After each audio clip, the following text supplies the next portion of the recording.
Bel-Ami, chapitre 8. Son duel avait fait passer du roi au nombre des chroniqueurs de tête de la vie française. Mais comme il éprouvait une peine infinie à découvrir des idées, il prit la spécialité des déclamations sur la décadence des mœurs, sur l'abaissement des caractères, l'affaissement du patriotisme et l'anémie de l'honneur française. Il avait trouvé le mot anémie dont il était fier. Et quand Madame de Marelle, pleine de cet esprit gouailleur, sceptique et gobeur qu'on appelle l'esprit de Paris, se moquait de ces tirades qu'elle crevait d'une épigramme, elle répondait en souriant « Bah, ça me fait une bonne réputation pour plus tard. » Il habitait maintenant rue de Constantinople, où il avait transporté sa malle, sa brosse, son rasoir et son savon, ce qui constituait son déménagement. 2 ou 3 fois par semaine, la jeune femme arrivait, avant qu'il fût levé, se déshabillait en 1 minute et se glissait dans le lit, toute frémissante du froid du dehors. Du roi, par contre, dînait tous les jeudis dans le ménage et faisait la cour au mari, en lui parlant agriculture, et comme il aimait lui-même les choses de la terre, ils s'intéressaient parfois tellement tous les deux à la causerie qu'il oubliait tout à fait leur femme, sommeillant sur le canapé. Laurine aussi s'endormait, tantôt sur les genoux de son père, tantôt sur les genoux de Bel-Ami. Et quand le journalisme était parti, M. de Marelle ne manquait point de déclarer avec ce ton doctrinaire dont il disait les moindres choses, « Ce garçon est vraiment fort agréable, il a l'esprit très cultivé. » Février touchait à sa fin. On commençait à sentir la violette dans les rues en passant le matin auprès des voitures traînées par les marchands de fleurs. Du roi vivait sans un nuage dans son ciel. Or, une nuit, comme il rentrait, il trouva une lettre glissée sous sa porte. Il regarda le timbre et il vit « Cannes ». L'ayant ouverte, il lut « Cannes, Villa Jolie. Cher monsieur et ami, vous m'avez dit, n'est-ce pas, que je pouvais compter sur vous en tout. Eh bien, j'ai à vous demander un cruel service. C'est de venir m'assister, de ne pas me laisser seul au dernier moment de Charles qui va mourir. Il ne passera peut-être pas la semaine, bien qu'il se lève encore, mais le médecin m'a prévenu. Je n'ai plus la force ni le courage de voir cette agonie jour et nuit, et je songe avec terreur au dernier moment qui approche. Je ne puis demander une pareille chose qu'à vous, car mon mari n'a plus de famille. Vous étiez son camarade, il vous a ouvert la porte du journal. Venez, je vous en supplie, je n'ai personne à appeler. Croyez-moi, votre camarade toute dévouée. Madeleine Forestier. Un singulier sentiment entra comme un souffle d'air au cœur de Georges, un sentiment de délivrance, d'espace qui s'ouvrait devant lui. Et il murmura « Certes, j'irai, ce pauvre Charles, ce que c'est que de nous, tout de même. » Le patron à qui il communiqua la lettre de la jeune femme donna, en grognant son autorisation, il répétait « Mais revenez vite, vous nous êtes indispensable. » Georges Duroy partit pour Cannes le lendemain par le rapide de 7 heures, après avoir prévenu le ménage de Marelle par un télégramme. Il arriva le jour suivant vers 4 heures du soir. Un commissionnaire le guida vers la Villa Jolie, bâtie à mi-côte dans cette forêt de sapins peuplée de maisons blanches qui va du Canet au golfe Juan. La maison était petite, basse, de style italienne, au bord de la route qui monte en zigzag à travers les arbres, montrant à chaque détour d'admirables points de vue. Le domestique ouvrit la porte et s'écria « Oh, monsieur, madame vous attend avec bien de la patience. » Duroy demanda « Comment va votre maître ?»« Oh, pas bien, monsieur. Il n'en a pas pour longtemps. » Le salon où le jeune homme entra était tendu de perses roses à dessins bleus. La fenêtre, large et haute, donnait sur la ville et sur la mer. Duroy murmurait « Bigre, c'est chic ici. Comme maison de campagne, où diable prennent-ils tout cet argent-là ?» Un bruit de robe le fit se retourner. Madame Forestier lui tendait les 2 mains. « Comme vous êtes gentil, comme c'est gentil d'être venu. » Et brusquement, elle l'embrassa. Puis ils se regardèrent. Elle était un peu pâlie, un peu maigrie, mais toujours fraîche et peut-être plus jolie encore. Avec son air plus délicat, elle murmura « Il est terrible, voyez-vous, il se s'est perdu, et il me tyrannise atrocement. Je lui ai annoncé votre arrivée, mais où est votre mal ?» Duroy répondit « Je l'ai laissé au chemin de fer, ne sachant pas dans quel hôtel vous me conseillerez de descendre, pour être près de vous. » Elle hésita puis reprit « Vous descendrez ici, dans la villa, votre chambre est prête. Du reste, il peut mourir d'un moment à l'autre, et si cela arrivait la nuit, je serai seule. J'enverrai chercher votre bagage. » Il s'inclina. « Comme vous voudrez. Maintenant, montons, dit-elle. Il la suivit, elle ouvrit une porte au premier étage, et Duroy aperçut auprès d'une fenêtre, assis dans un fauteuil et enroulé dans des couvertures livides sous la clarté rouge du soleil couchant, une espèce de cadavre qui le regardait. Il le reconnaissait à peine, il devina, plutôt que c'était son ami. On sentait dans cette chambre la fièvre, la tisane, l'éther, le goudron, cette odeur innommable et lourde des appartements où respire un poitrinaire. Forestier souleva sa main d'un geste pénible et lent. « Te voilà, dit-il, tu viens me voir mourir, je te remercie. » Duroy affecta de rire. « Te voir mourir ? Ce ne serait pas un spectacle amusant. Et je ne choisirai point cette occasion-là pour visiter Cannes. Je viens te dire bonjour et me reposer un peu. » L'autre murmura « Assieds-toi » et il baissa la tête comme enfoncé en des méditations désespérées. Il respirait d'une façon rapide, essoufflée, et parfois poussait une sorte de gémissement, comme s'il eût voulu rappeler aux autres combien il était malade. Voyant qu'il ne parlait point, sa femme vint s'appuyer à la fenêtre, et elle dit en montrant l'horizon d'un coup de tête « Regardez cela, est-ce beau ?» En face d'eux, la côte semée de villas descendait jusqu'à la ville, qui était couchée le long du rivage en demi-cercle, avec sa tête à droite vers la jetée qui dominait la vieille cité surmontée d'un vieux beffroi, et ses pieds à gauche à la pointe de la Croisette, en face des îles de Lorrain. Elle avait l'air, ces îles, de 2 taches vertes, dans l'eau toute bleue. On eût dit qu'elles flottaient comme 2 feuilles immenses, tant elles semblaient plates, de là-haut. Et tout au long, fermant l'horizon, de l'autre côté du golfe, au-dessus de la jetée et du beffroi, une longue suite de montagnes bleuâtres dessinées sur un ciel éclatant, une ligne bizarre et charmante de sommets tantôt arrondis, tantôt crochus, tantôt pointus, et qui finissait par un grand mont en pyramide plongeant son pied dans la pleine mer. Madame Forestier l'indiqua. C'est l'Esterel. L'espace derrière les cimes sombres était rouge, d'un rouge sanglant et doré que l'œil ne pouvait soutenir. Duroy subissait malgré lui la majesté de cette fin de jour. Il murmura, ne trouvant point d'autres termes assez imagés pour exprimer son admiration. « Oh oui, c'est épatant, ça !» Forestier releva la tête vers sa femme et demanda « Donne-moi un peu d'air. » Elle répondit « Prends garde, il est tard, le soleil se couche, tu vas encore attraper froid, et tu sais que ça ne te vaut rien dans ton état de santé. » Il fit de la main droite un geste fébrile et faible qui aurait voulu être un coup de poing, et il murmura avec une grimace de colère et une grimace de mourant qui montrait la minceur des lèvres, la maigreur de ses joues et la saillie de tous les os. « Je te dis que j'étouffe. Qu'est-ce que ça te fait que je meure un jour plus tôt ou un jour plus tard, puisque je suis foutue ?» Elle ouvrit toute grand la fenêtre. Le souffle qui entra les surprit tous les trois comme une caresse. C'était une brise molle, tiède, paisible, une brise de printemps, nourrie déjà par les parfums des arbustes et des fleurs capiteuses qui poussent sur cette côte. On y distinguait un goût puissant de résine et l'âcre saveur des eucalyptus. Forestier la buvait d'une haleine courte et fiévreuse.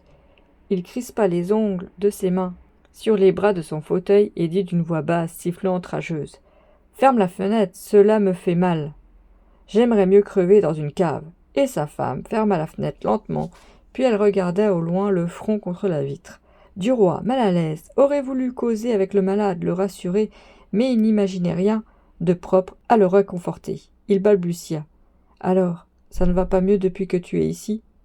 L'autre haussa les épaules avec une impatience accablée. « Tu le vois bien. » Et il baissa de nouveau la tête. Duroy reprit.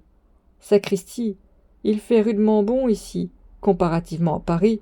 Là-bas, on est encore en plein hiver. Il neige, il grêle, il pleut, et il fait sombre à allumer des lampes dès 3 heures de l'après-midi. » Forestier demanda. « Rien de nouveau au journal ?»« Rien de nouveau. On a pris pour te remplacer le petit Lacrin qui sort du Voltaire. Mais il n'est pas mûr. Il est temps que tu reviennes. » Le malade balbutia. « Moi ? J'irai faire de la chronique à 6 pieds sous terre maintenant. » L'idée fixe revenait comme un coup de cloche à propos de tout. Reparaissait sans cesse dans chaque pensée, dans chaque phrase. Il eut un long silence, un silence douloureux et profond. L'ardeur du couchant se calmait lentement, et les montagnes devenaient noires sur le ciel rouge qui s'assombrissait. Une ombre colorée, un commencement de nuit qui gardait des lueurs de brasier mourant, entrait dans la chambre, semblait teindre les meubles, les murs, les tentures, les coins avec les tons mêlés d'encre et de pourpre. La glace de la cheminée reflétant l'horizon, avait l'air d'une plaque de sang, Madame Forestier ne remit en point, toujours debout, le dos à l'appartement, le visage contre le carreau. Et Forestier se mit à parler d'une voix saccadée, essoufflée, déchirante, à entendre. « Combien est-ce que j'en verrai encore de couchers de soleil 8, 10, 15 ou 20, peut-être 30, pas plus. Vous avez du temps, vous autres, moi, c'est fini. Et ça continuera, après moi, comme si j'étais là. » Il demeura muet quelques minutes, puis reprit. « Tout ce que je vois me rappelle que je ne le ferai plus dans quelques jours. C'est horrible, je ne ferai plus rien, rien de ce qui existe. Les plus petits objets qu'on manie, les verres, les assiettes, les lits, où l'on se repose si bien, les voitures. C'est bon de se promener en voiture le soir. Comme j'aimais tout ça. » Il faisait avec les doigts de chaque main un mouvement nerveux et léger, comme s'il eût joué du piano sur les 2 bras de son siège. Et chacun de ces silences était plus pénible que ses paroles, tant on sentait qu'il devait penser à d'épouvantables choses, et Duroy tout d'un coup se rappela ce que lui disait Norbert de Varenne, quelques semaines auparavant. « Moi, maintenant, je vois la mort, de si près que j'ai souvent envie d'entendre le bras pour la repousser. Je la découvre partout, les petites bêtes écrasées sur les routes, les feuilles qui tombent, le poil blanc aperçu dans la barbe d'un ami, me ravagent le cœur et me crient la voilà. » Il n'avait pas compris ce jour-là. Maintenant, il comprenait en regardant Forestier, et une angoisse inconnue, atroce, entrait en lui, comme s'il eût senti tout près, sur ce fauteuil où haletait cet homme, la hideuse mort à portée de sa main. Il avait envie de se lever, de s'en aller, de se sauver et de retourner à Paris tout de suite. Oh, s'il avait su, il ne serait pas venu. La nuit maintenant s'était répandue dans la chambre comme un deuil hâtif qui serait tombé sur ce moribond. Seule la fenêtre restait visible encore, dessinant dans son carré plus clair la silhouette immobile de la jeune femme. Et Forestier demanda avec irritation. « Eh bien, on n'apporte pas la lampe aujourd'hui ? Voilà ce qu'on appelle soigner un malade. » L'ombre du corps qui se découpait sur les carreaux disparut, et on entendit tinter un timbre électrique dans la maison sonore. Un domestique entra bientôt, qui posa une lampe sur la cheminée. Madame Forestier dit à son mari. « Veux-tu te coucher ou descendras-tu pour dîner ?» Il murmura. « Je descendrai. » Et l'attente du repas les fit demeurer encore près d'une heure immobiles tous les trois, prononçant seulement parfois un mot quelconque, inutile, banal, comme s'il eût du danger, un danger mystérieux à laisser durer trop longtemps ce silence, à laisser se figer l'air muet de cette chambre où rôdait la mort. Enfin le dîner fut annoncé. Il sembla long à Duroy, interminable. Il ne parlait pas, il mangeait sans bruit, puis émiettait du pain du bout des doigts, et le domestique faisait le service. Marchait, allait et venait, sans qu'on entendît ses pieds, car le bruit des semelles irritant Charles, l'homme était chaussé de savates. Seul le tic-tac dur d'une horloge de bois troublait le calme des murs et son mouvement mécanique et régulier. Dès qu'on eut fini de manger, Duroy, sous prétexte de fatigue, se retira dans sa chambre, et accoudé à sa fenêtre, il regardait la pleine lune au milieu du ciel, comme un globe de lampe énorme jeté sur les murs blancs des villas. Sa clarté, sèche et voilée, et semait sur la mer une sorte d'écaille de lumière mouvante et douce. Et il cherchait une raison pour s'en aller bien vite, inventant des ruses, des télégrammes qu'il allait recevoir, un appel de M. Walter. Mais ses résolutions de fuite lui parurent plus difficiles à réaliser en s'éveillant le lendemain. Madame Forestier ne se laisserait point prendre à ses adresses, et il perdrait pour sa couardise tout le bénéfice de son dévouement. Il se dit, c'est embêtant, eh bien tant pis, il y a des passes désagréables dans la vie, et puis, ça ne sera peut-être pas long. Il faisait un temps bleu, de ce bleu du midi, qui vous emplit le cœur de joie, et Duroy descendit jusqu'à la mer, trouvant qu'il serait assez tôt de voir Forestier dans la journée. Quand il rentra pour déjeuner, le domestique lui dit « Monsieur a déjà demandé monsieur 2 ou 3 fois. Si monsieur veut monter chez monsieur… » Il monta. Forestier semblait dormir dans un fauteuil, sa femme lisait, allongée sur le canapé. Le malade releva la tête. Duroy demanda « Eh bien, comment vas-tu ? Tu m'as l'air gaillard ce matin. » L'autre murmura « Oui, ça va mieux. J'ai repris des forces. Déjeune bien vite avec Madeleine parce que nous allons faire un tour en voiture. » La jeune femme, dès qu'elle fut seule avec Duroy, lui dit « Voilà aujourd'hui, il se croit sauvé. Il fait des projets depuis le matin. Nous allons tout à l'heure au golfe Juan acheter des faïences pour notre appartement de Paris. Il veut sortir à toute force, mais j'ai horriblement peur d'un accident. Il ne pourra pas supporter de secousses de la route. » Quand le landau fut arrivé, Forestier descendit l'escalier pas à pas, soutenu par son domestique, mais dès qu'il aperçut la voiture, il voulut qu'on la découvrît. Sa femme résistait. Il s'obstina. « Non, Je vais beaucoup mieux, je le sens bien. On passa d'abord dans ces chemins ombreux qui font toujours entre deux jardins et qui font de Cannes une sorte de parc anglais. Puis on gagna la route d'Antibes, le long de la mer. Forestier expliquait le pays. Il avait indiqué d'abord la villa du comte de Paris. Il en nommait d'autres. Il était gai, d'une gaieté voulue, factice et débile de condamné. Il levait le doigt, n'ayant point la force de tendre le bras. « Tiens, voici l'île Sainte-Marguerite et le château dont Bazaine s'est évadé. Nous en a-t-on donné à garder dans cette affaire-là » Puis il eut des souvenirs de régiment. Il nomma des officiers qui leur rappelaient des histoires. Mais tout d'un coup, la route ayant tourné, on découvrit le golfe Juan, tout entier, avec son village blanc dans le fond et la pointe d'Antibes à l'autre bout. Et Forestier, saisi soudain d'une joie enfantine, balbutia. « Ah, l'escadre, tu vas voir l'escadre !» Au milieu de la vaste baie, on apercevait en effet une demi-douzaine de gros navires qui ressemblaient à des rochers couverts de ramures. Il était bizarre, difforme, énorme, avec des excroissances, des tours, des éperons s'enfonçant dans l'eau, comme pour aller prendre racine sous la mer. On ne comprenait pas que cela pût se déplacer, remuer, tant il semblait lourd et attaché au fond. Une batterie flottante, ronde, haute, en forme d'observatoire, ressemblait à des phares qu'on bâtit sur des écueils, et un grand 3 mâts passait auprès d'eux pour gagner le large, toutes ses voiles déployées, blanches et joyeuses. Il était gracieux et joli, auprès des monstres de guerre, des monstres de fer, des vilains monstres accroupis sur l'eau. Forestier s'efforçait de les reconnaître. Il nommait le Colbert, le Suffren, l'amiral Duperré, le redoutable, la Dévastation.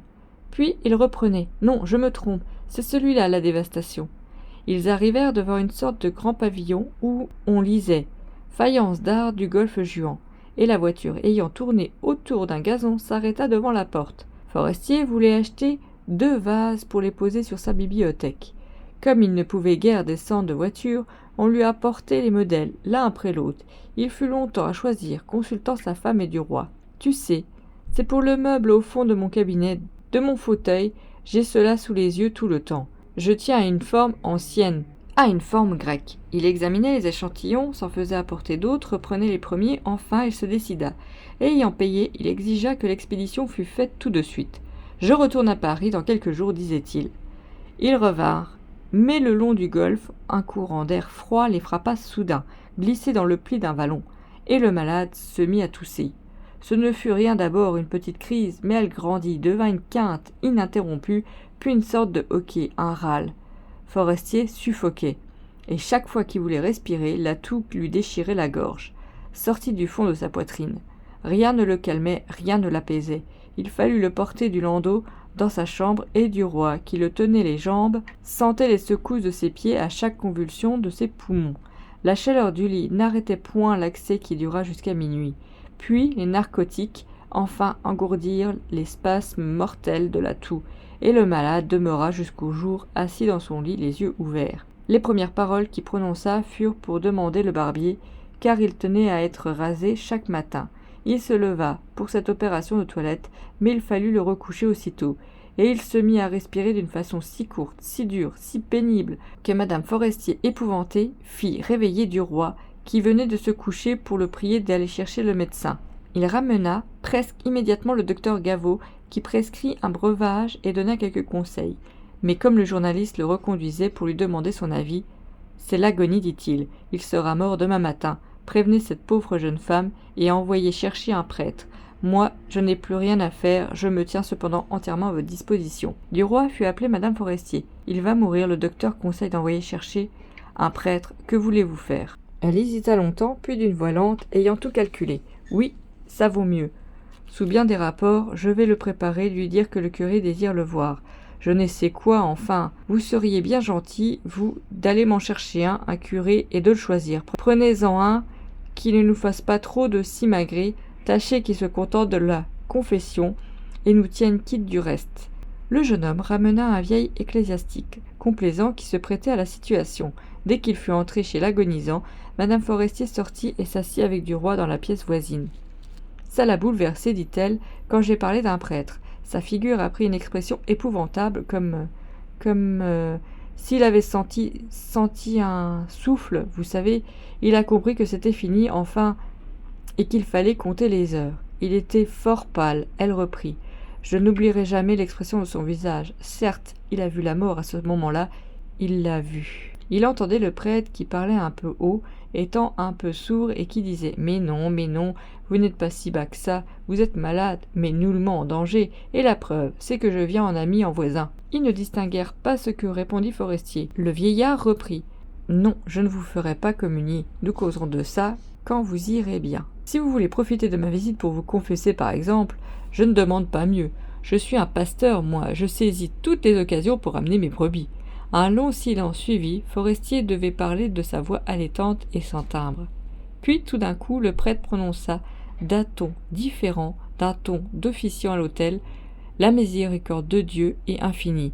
Récitez le Confiteor, mon enfant, vous l'avez peut-être oublié, je vais vous aider. Répétez avec moi, Confiteor Deo, omnipotentis, Beatae Maria et Semper Virgini. » Il s'arrêta de temps en temps pour permettre au moribond de le rattraper, puis il dit « Maintenant, confessez-vous. » La jeune femme de Duroy ne remuait plus, saisie par un trouble singulier, émue d'une attente anxieuse. Le malade avait murmuré quelque chose. Le prêtre répéta « Vous avez eu des complaisances coupables. De quelle nature, mon enfant ?» La jeune femme se leva et dit simplement « Descendons un peu au jardin, il ne faut pas écouter ses secrets. » Et ils allèrent s'asseoir sur un banc devant la porte, au-dessous d'un rosier fleuri, et derrière une corbeille d'œillets qui répandait dans l'air pur son parfum puissant et doux. Duroy, après quelques minutes de silence, demanda « Est-ce que vous tarderez beaucoup à rentrer à Paris ?» Elle répondit « Oh non, dès que tout sera fini, je reviendrai. » « Dans une dizaine de jours ? » « Oui, au plus. » Il reprit « Il n'y a donc aucun parent ? » « Aucun, sauf des cousins. Son père et sa mère sont morts quand il était tout jeune. » Ils regardèrent tous deux un papillon cueillant sa vie sur les œillets, allant de l'un à l'autre avec une rapide palpitation des ailes qui continuaient à battre lentement quand il s'était posé sur la fleur. Et ils restèrent longtemps silencieux. Le domestique vient les prévenir que monsieur le curé avait fini, et ils remontèrent ensemble. Forestier semblait avoir encore maigri depuis la veille. Le prêtre lui tenait la main. « Au revoir, mon enfant, je reviendrai demain matin. » Et il s'en alla. Dès qu'il fut sorti, le moribond, qui allaitait, essaya de soulever ses deux mains vers sa femme et il bégaya. « Sauve-moi, ma chérie. Je ne veux pas mourir, je ne veux pas mourir. »« Oh, sauve-moi. Dites ce qu'il faut faire, allez chercher le médecin.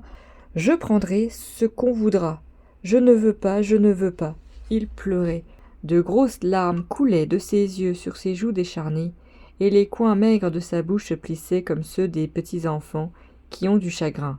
Alors ses mains retombées sur le lit commencèrent un mouvement continu, lent et régulier, comme pour recueillir quelque chose sur les draps. Sa femme, qui se mettait à pleurer aussi, balbutia. « Mais non, ce n'est rien, c'est une crise, demain tu iras mieux, tu t'es fatigué hier avec cette promenade. » L'haleine de Forestier était plus rapide que celle d'un chien qui vient de courir, si pressé qu'on ne le pouvait point compter, et si faible qu'on l'entendait à peine. Il répétait toujours « Je ne veux pas mourir, oh mon Dieu, mon Dieu, mon Dieu, qu'est-ce qui va m'arriver ? Je ne verrai plus rien, jamais, oh mon Dieu !» Il regardait devant lui quelque chose d'invisible pour les autres et d'eux, dont ses yeux fixes reflétaient l'épouvante. Ses deux mains continuaient ensemble leurs gestes horribles et fatigants. Soudain, il tressaillit d'un frisson brusque qu'on vit courir d'un bout à l'autre de son corps et il balbutia. « Le cimetière, moi, mon Dieu !» Et il ne parla plus. Il restait immobile, hagard et allaitant. Le temps passait, midi sonna l'horloge d'un couvent voisin. Duroy sortit de la chambre pour aller manger un peu. Il revint 1 heure plus tard. Madame Forestier refusa de rien prendre. Le malade n'avait point bougé. Il traînait toujours ses doigts maigres sur les draps, comme pour le ramener vers sa face. La jeune femme était assise dans un fauteuil au pied du lit. Duroy en prit un autre à côté d'elle, et ils attendirent en silence. Une garde était venue, employée par le médecin. Elle sommeillait près de la fenêtre. Duroy lui-même commençait à s'assoupir quand il eut la sensation que quelque chose survenait. Il ouvrit les yeux juste à temps pour voir Forestier fermer les siens, comme deux lumières qui s'éteignent. Un petit hoquet agita la gorge du mourant, et 2 filets de sang apparurent au coin de sa bouche, puis coulèrent sur sa chemise. Ses mains cessèrent leur hideuse promenade, il avait fini de respirer. Sa femme comprit, et, poussant une sorte de cri, elle s'abattit sur les genoux, en sanglotant, dans le drap. Georges, surpris et effaré, fit machinalement le signe de la croix. La garde, s'étant réveillée, s'approcha du lit. « Ça y est, dit-elle, et du roi, qui reprenait son sang-froid, murmura, avec un soupir de délivrance, « ça a été moins long que je n'aurais cru. » Lorsque fut dissipé le premier étonnement, après les premières larmes versées, on s'occupa de tous les soins et de toutes les démarches qui réclament un mort. Du roi courut jusqu'à la nuit. Il avait grand faim en rentrant. Madame Forestier mangea quelque peu, puis ils s'installèrent tous deux dans la chambre funèbre pour veiller le corps. 2 bougies brûlaient sur la table de nuit à côté d'une assiette où trempait une branche de mimosa dans un peu d'eau, car on n'avait point trouvé le rameau du buis nécessaire. Il était seul, le jeune homme et la jeune femme. Auprès de lui, qui n'était plus, il demeurait sans parler, pensant et le regardant. Mais Georges, que l'ombre inquiétait auprès de ce cadavre, le contemplait obstinément. Son œil et son esprit attirés, fascinés par ce visage décharné que la lumière vacillante faisait paraître encore plus creux, restaient fixes sur lui. C'est là son ami, Charles Forestier, qui lui parlait hier encore. Quelle chose étrange et épouvantable que cette fin complète d'un être. Oh, il se les rappelait maintenant, les paroles de Norbert de Varenne, hanté par la peur de la mort. Jamais un être ne revient. Il en naîtrait des millions, des milliards, à peu près pareils, avec des yeux, un nez, une bouche, un crâne et dedans une pensée, sans que jamais celui-ci réapparût, qui était couché dans ce lit. Pendant quelques années, il avait vécu, mangé, ri, aimé, espéré comme tout le monde, et c'était fini, pour lui, fini pour toujours, une vie, quelques jours et puis plus rien. On naît, on grandit, on est heureux, on attend, puis on meurt. Adieu homme ou femme, tu ne reviendras point sur la terre, et pourtant, chacun porte en soi le désir fiévreux et irréalisable de l'éternité. Chacun est une sorte d'univers dans l'univers, et chacun s'anéantit bientôt complètement dans le fumier des germes nouveaux. Les plantes, les bêtes, les hommes, les étoiles, les mondes, tout s'anime, puis meurt pour se transformer. Et jamais un être ne revient insecte, homme ou planète. Une terreur confuse, immense, écrasante pesait sur l'âme de Duroy. La terreur de ce néant illimité, inévitable, détruisant indéfiniment toutes les existences si rapides et si misérables. Il courbait déjà le front sous sa menace. Il pensait aux mouches qui vivent quelques heures, aux bêtes qui vivent quelques jours, aux hommes qui vivent quelques ans, aux terres qui vivent quelques siècles. Quelle différence donc entre les uns et les autres, quelques aurores de plus, voilà tout. Il détourna les yeux pour ne plus regarder le cadavre. Madame Forestier, la tête baissée, semblait songer aussi à des choses douloureuses. Ses cheveux blonds étaient si jolis sur sa figure triste qu'une sensation douce comme le toucher d'une espérance passa dans le cœur du jeune homme. Pourquoi se désoler quand il avait encore tant d'années devant lui? Et il se mit à la contempler. Elle ne le voyait point, perdu dans sa méditation. Il se disait, voilà pourtant la seule chose de la vie, l'amour. Tenir dans ses bras une femme aimée, là est la limite du bonheur humain. Quelle chance il avait eue, ce mort, de rencontrer cette compagne intelligente et charmante. Comment s'était-il connu? Comment avait-elle consenti, elle, à épouser ce garçon médiocre et pauvre? Comment avait-elle fini par en faire quelqu'un? Alors il songea à tous les mystères cachés dans les existences. Il se rappela ce qu'on chuchotait du comte de Vaudrey, qui l'avait doté et marié, disait-on. Qu'allait-elle faire maintenant? Qui épouserait-elle? Un député, comme le pensait madame de Marelle, ou quelque gaillard d'avenir, un forestier supérieur? Avait-elle des projets, des plans, des idées arrêtées? Comme il eût désiré savoir cela. Mais pourquoi ce souci de ce qu'elle ferait? Il se le demanda, et s'aperçut que son inquiétude venait d'une de ces arrière-pensées confuses, secrètes, qu'on se cache à soi-même, et qu'on ne découvre qu'en allant fouiller au fond de soi. Oui, pourquoi n'essayerait-il pas lui-même cette conquête? Comme il serait fort avec elle, et redoutable, comme il pourrait aller vite et loin et sûrement, et pourquoi ne réussirait-il pas? Il sentait bien qu'il lui plaisait, qu'elle avait pour lui plus que de la sympathie, une de ces affections qui naissent entre deux natures semblables et qui tiennent autant d'une séduction réciproque que d'une sorte de complicité muette. Elle le savait intelligent, résolu, tenace, elle pouvait avoir confiance en lui. Ne l'avait-elle pas fait venir en cette circonstance si grave, et pourquoi l'avait-elle appelé? Ne devait-il pas avoir là une sorte de choix, une sorte d'aveu, une sorte de désignation? Si elle avait pensé à lui juste à ce moment où elle allait devenir veuve, c'est que peut-être elle avait songé à celui qui deviendrait de nouveau son compagnon, son allié. Et une envie impatiente le saisit de savoir, de l'interroger, de connaître ses intentions. Il devait repartir le surlendemain, ne pouvant demeurer seul avec cette jeune femme dans cette maison, donc il fallait se hâter. Il fallait, avant de retourner à Paris, surprendre avec adresse, avec délicatesse ses projets et ne pas la laisser revenir, céder aux sollicitations d'un autre peut-être et s'engager sans retour. Le silence de la chambre était profond, on n'entendait que le balancier de la pendule qui battait sur la cheminée son tic-tac métallique et régulier. Il murmura « Vous devez être bien fatiguée ». Elle répondit « Oui, mais je suis surtout accablée ». Le bruit de leur voix les étonna, sonnant étrangement dans cet appartement sinistre, et ils regardèrent soudain le visage du mort, comme s'ils fussent attendus à le voir remuer, à l'entendre leur parler, ainsi qu'ils faisaient quelques heures plus tôt. Duroy reprit. « Oh, c'est un gros coup pour vous, et un changement si complet dans votre vie, un vrai bouleversement du cœur et de l'existence entière. » Elle soupira longuement sans répondre. Il continua. « C'est si triste pour une jeune femme de se trouver seule comme vous allez l'être. » Puis il se tut. Elle ne dit rien, il balbutia. « Dans tous les cas, vous savez, le pacte conclu entre nous. Vous pouvez disposer de moi comme vous voudrez, je vous appartiens. » Elle lui tendit la main en jetant sur lui un de ces regards mélancoliques et doux qui remuent en nous jusqu'aux moelles des os. « Merci, vous êtes bon, excellent. Si j'osais et si je pouvais quelque chose pour vous, je dirais aussi comptez sur moi. » Il avait pris la main offerte et il la gardait. La serrant avec une envie ardente de la baiser, il s'y décida enfin, et l'approchant lentement de sa bouche. Il tient longtemps la peau fine, un peu chaude, fiévreuse et parfumée contre ses lèvres.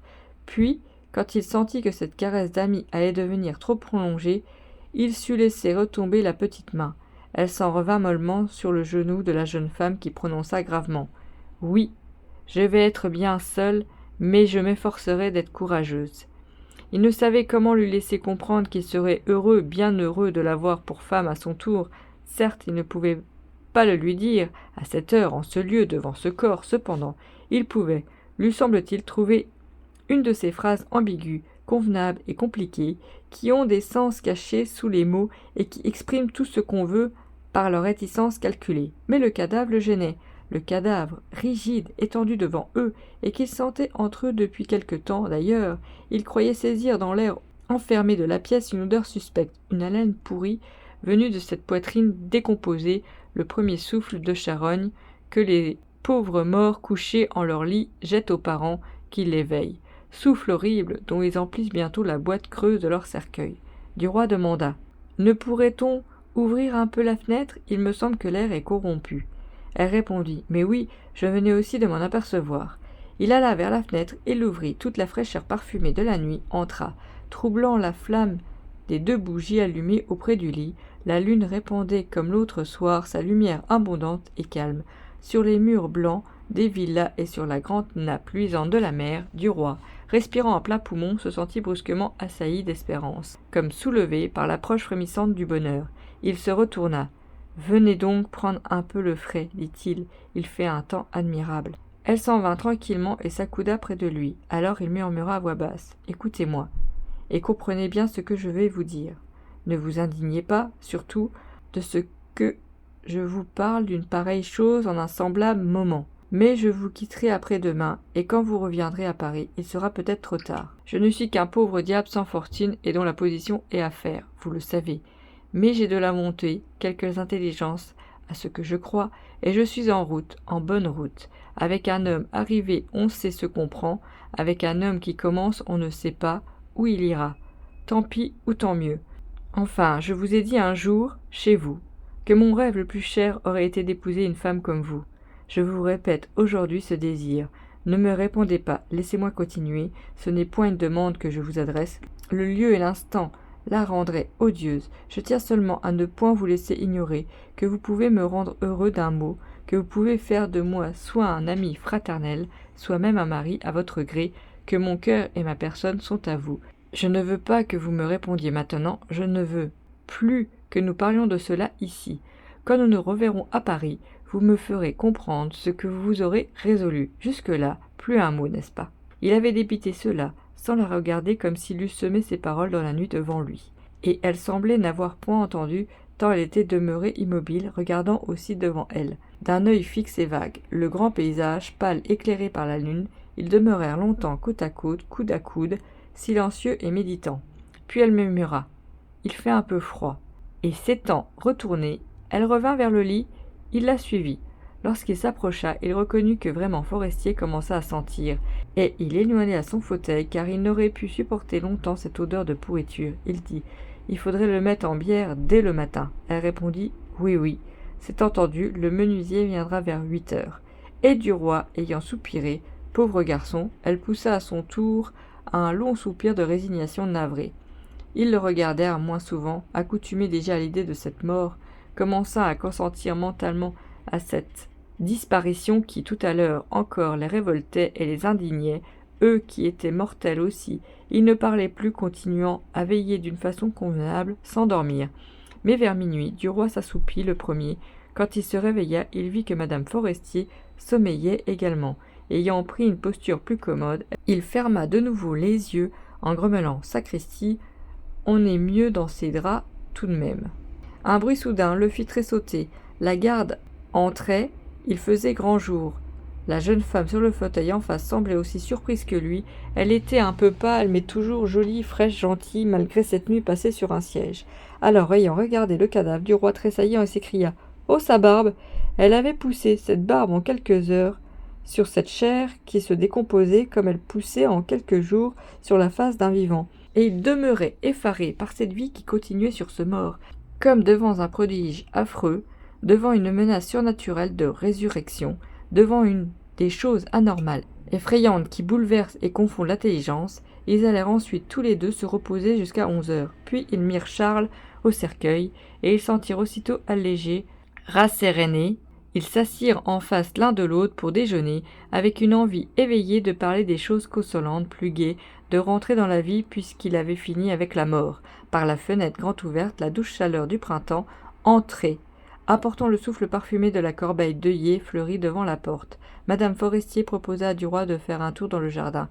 Ils se mirent à marcher doucement, au tiers de petits gazons, en respirant avec délice l'air tiède, plein de l'odeur des sapins et des eucalyptus. Et tout d'un coup, elle lui parla sans tourner la tête vers lui.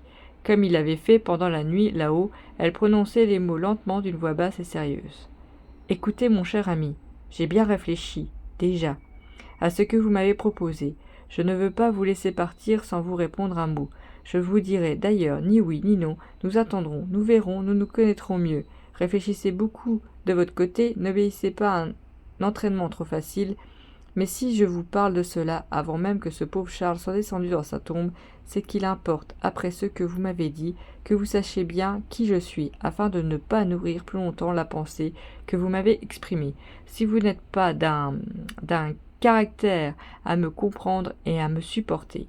Comprenez-moi bien, le mariage pour moi n'est pas une chaîne, mais une association. J'entends être libre, tout à fait libre de mes actes, de mes démarches, de mes sorties, toujours.